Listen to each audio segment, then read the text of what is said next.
Hello everybody and welcome back to World of Warships Legends. My name is Spartan Elite 43 and tonight we are back in my Iowa and we still have Kong on here. Now last night I was playing and I wanted to get some revenge on the carriers after a while. Like I don't know if you guys know this, but I played the Hood, I played the Gnizno, I got bullied. Bullied! And when I say bullied, I mean bullied by carriers. Alright, y'all don't even understand. Anybody out there complaining about carriers, go jump on a tier 6 battleship with no AA and then tell me about carriers. Between the tier 7 matches that I was thrown into and the Vesa, I was about ready to break something. Alright? So last night, I decided I wanted to play nothing but busted AA ships and fun American ships, and I went 12-3. And Kong helped me get there with my Iowa. Now, this is a perfect example of why you don't always have to run the same build as everybody else. Sometimes you can swap things around. The game is going to change over time, so you must be willing to adapt your gameplay. And you can still play the same way.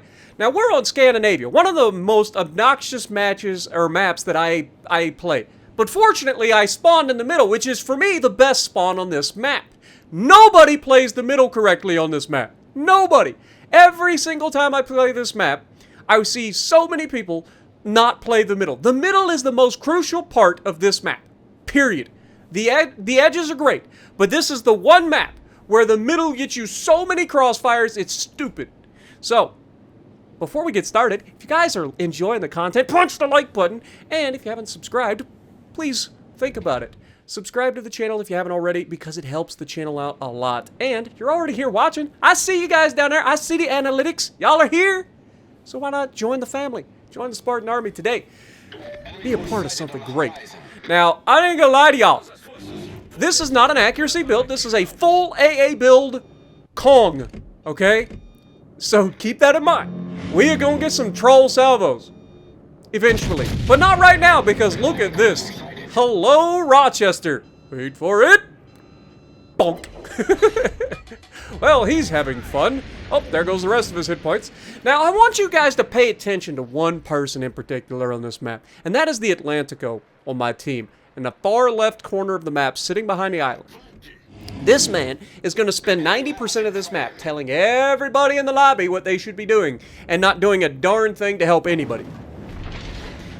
Including me. I just want you to point it out, alright? I call things as I see it.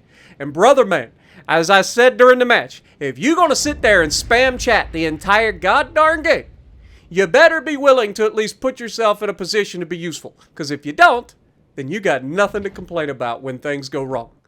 Now, I want you guys to pay attention to what I'm doing, which is easy because you're seeing it right here. I am targeting everybody, right? Immediately getting rid of the Rochester is huge. We've got a Veneto and a Atlantico pushing in. We got the Tashkent here, which is the biggest issue for me right now. We actually Citadel and Odin. How often does that happen? I couldn't tell you last time I Citadel and Odin. But as we've mentioned in the past, any time that you fire at a broadside German battleship with a turtleback armor at that 16 beyond kilometers, okay? Anything 16 and beyond. You have that chance with that plunging fire, the shells coming in at an angle where they can potentially penetrate and Citadel those German battleships. It is absolutely amazing when it happens. Now, Veneto, he's paying a little bit of attention, but not enough. And we slapped the out of him too. And very quickly, we're up to 55k. We're doing everything in our power to try to give our team a chance here. We've got one destroyer on the far right of the map. The other destroyer's here. We know the Tashkent is here. Now, the next thing I want you guys to pay attention to is the Giga Chad and the Summers on our team. Now, this guy's also going to be one of those guys that just spams the chat. He needs help, needs support, all this stuff. There are times where you want to use the chat wheel to say, hey, I need support, but don't put yourself in a stupid position and then start spamming chat, okay? There's a difference, all right? And I'm guilty of this myself. I've done it. Y'all know. Y'all know I'm one of those people that rush in, and then sometimes I'm like, where's my team? You kind of left them in the dust, and you didn't give them a chance to follow you, so it's on you, okay? So, again, I just want you to point out, now he does the right thing, goes in, captures the Bravo cap, gives us a 3 cap to 1 advantage immediately. That is huge for the team. All right, make no mistake, I am not hating on this destroyer, and like I said, he is a Giga Chad. This man is going to be absolutely crucial in this match. But He is. He is going to be one of those guys that overextends, gets himself into trouble. He's not paying attention to what's going on the minimap, right? This is something that people got to start doing. This is why I always bring it up. You got to pay attention to minimap, guys. Look at behind me. I've got Cruiser versus Destroyer. Cruiser should win that 99% of the time. Worst case, you trade, but you get rid of that Destroyer, right? If you're that close to a Destroyer, that Destroyer should be dead in a Cruiser, okay? I'm just saying. And sure enough, Plymouth murders the Hayate, shocker. Actually gets him with torpedoes, which is a little sketch. Sorry, but if you're using torpedoes against a Destroyer and you're in a Plymouth or any other Cruiser, I'm gonna ask you what the fuck you're doing. Use your guns! God dang it. Now, I don't know, maybe he was shooting at somebody and the Destroyer snuck up behind him. Could be. You never know. But we're continuing to do what we gotta do. We're at 69K, which seems okay, but could have been much better. But Atlantico is our next target as we get behind this island. Now you'll notice that I'm starting to push forward. They have the alpha cap, but I have a feeling that destroyer is moving away from. Why? Because this destroyer on my team is going to start panicking real soon. He's going to be like, oh, I need support, I need support, I need support. And look at where he's at. He sees everybody. These guys have been spotted this whole time. And finally, the Cleveland goes down. And you saw that I shot the Cleveland. I'm doing my part. I'm consistently getting shots downrange when I can. Veneto puts himself in a position we could potentially get a shot. Initially, it says that I can't, but then it says I can, so I try to get that off. And now I have to make my decision. I've got a destroyer there hunting two battleships from behind. There is a destroyer potentially going for him as we slap the crap out of the Veneto. But I have witnessed my team fall on the right side of the map. So I can't sit here with a destroyer hunting two battleships and a cruiser and a battleship hiding behind islands. I can't sit here and fight this side and be surrounded by the other two. So I make the decision to go across the map and try to help my teammates. And that's where I notice that this destroyer is just sitting here waiting to die. All right, you can't put yourself, if you're this destroyer, you can't put yourself in a situation to be countered like this. You see them coming. I don't know if he was waiting for his torpedoes or what and ends up getting caught, but we get a huge hit here early on the Kansas, which is massive. Okay, that first hit on the Kansas without being detected is massive. Now, we're also moving away from the guys that are coming around the island behind us, which means that we're staying unspotted until it's time to start slapping. And you can see this Flounder is giving it up, and I want to slap his superstructure. He's angling away from us. He's not a dum-dum. He's paying attention. But this Flounder is going to be responsible for some of the funniest gameplay you guys are going to see in a while. We got some hilarious. And the Kansas is shooting high explosive. The ship is on fire. All right, I am officially, as a Kansas expert, and I think we can all agree that I'm an expert in the Kansas. All right, I've got so many games in the freaking Kansas, and they're all pretty solid. I can consider myself a Kansas expert. If you're in the Kansas and you're firing HE at an angle, not even like it, I am over-angled as crap. He loads AP, he could absolutely murder me. Now, there's the real possibility that this man, oh my god, come on game, how do I always leave people with just enough to get away? But there's always the possibility that he had HE loaded for the destroyer, and sure enough, the man loads AP, and that's what I'm talking about. So I'll give you credit where credit is due. You switched, and you slapped me. But, fortunately for us, we weren't dumb. We expected it. So we angled, we limited the amount of damage we received, and we know he's going to go down. All we got to do is land one shot, we wait to see, and of course, when he goes down, now it is on. Now, one of the things that people are never going to anticipate, or at least for now, are never going to anticipate, is a Kong build Iowa. Because nobody does it. At least before the carrier update, nobody ran it. Why? Because it wasn't necessary. Iowa's AA by itself was plenty to deal with carriers.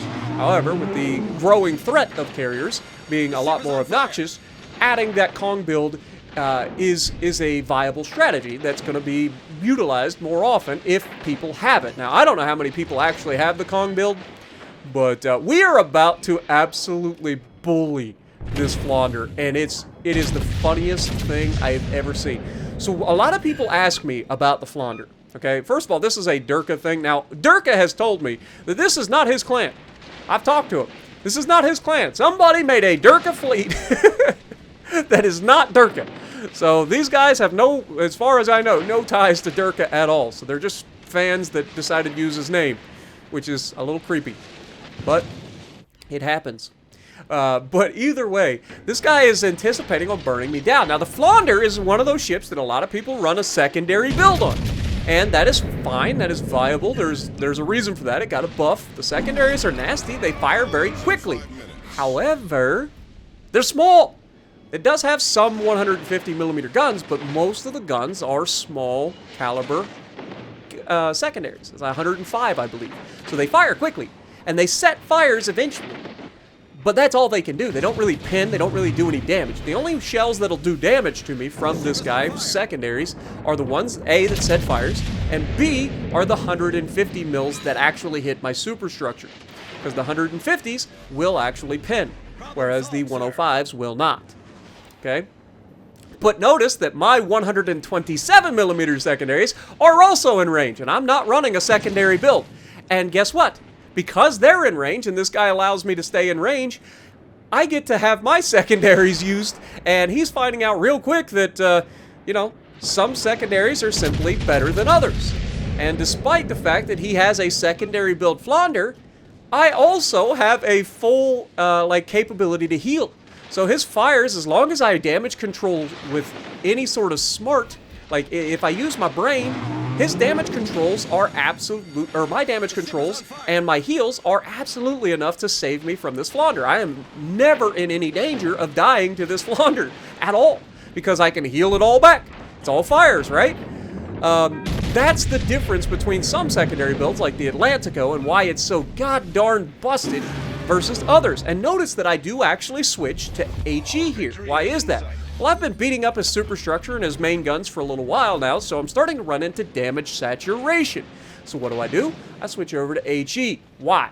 Because A, it's going to pin because it's a battleship's HE, so it's going to pin, it's going to do damage, plus it's going to help keep setting fires, which we've already talked about is good for us, right? So he's also going to run into the borders soon enough. Now you can see, look at the damage that we do, even with even with just HE loaded. This is what we're talking about. Sometimes you can switch to HE. It's not the worst thing, but notice as soon as this guy I say notice as soon as this guy, first of all, why am I chasing this kite, right? We don't normally chase kites. I forgot to mention this. It's simple. I chased the kite away to allow my cruiser to capture the base behind me, because our guys on the left side of the map completely flubbed me, despite me taking all of the hit points off those guys. And of course, we leave the Flounder alive, and the Plymouth finishes him off, okay? But those guys completely flubbed that side of the map. As soon as I left, they were screwed. Shocker. The people sitting behind the island for the entire game screwed it up. Except the Giga Chad in the Summers, who manages to put himself in a position to continue to be useful, and he's in the cap right now. But we end up finishing this game with 194,000 damage. We didn't capture a base, but we got a high cal, we got a Confederate, we've done everything in our power to make sure that our team had the best possible chance to win. And this is a prime example of what you can do with an asymmetric build. You don't have to always go with the meta build. You don't always have to go accuracy build or tank build or secondary build. You can try things that fit your playstyle or fit the meta at the time. As the game continues to change up what your builds are to give you advantages in different areas. Now in this one, we just happened to take a AA build into a game that didn't have a carrier. Shocker. But still show that it's fully viable. Summers getting a 3K base because he did what he had to do with 3 kills. Plymouth did very well, and of course I get second on the team with a solid game myself. So let me know down in the comments down below, did you enjoy this absolute beatdown of a game showcasing that you don't always have to go accuracy for everything, folks. Sometimes it's okay to try something different. And if that's the one thing that you can take away from this, I just want you guys to know that you can try something different and you will absolutely be able to succeed. You just gotta adjust, okay? So let me know down in the comments below if you're enjoying this, and if you like what I'm doing, punch the like button, leave a comment below, subscribe to the channel if you haven't already, and as always, I will see you in the next video.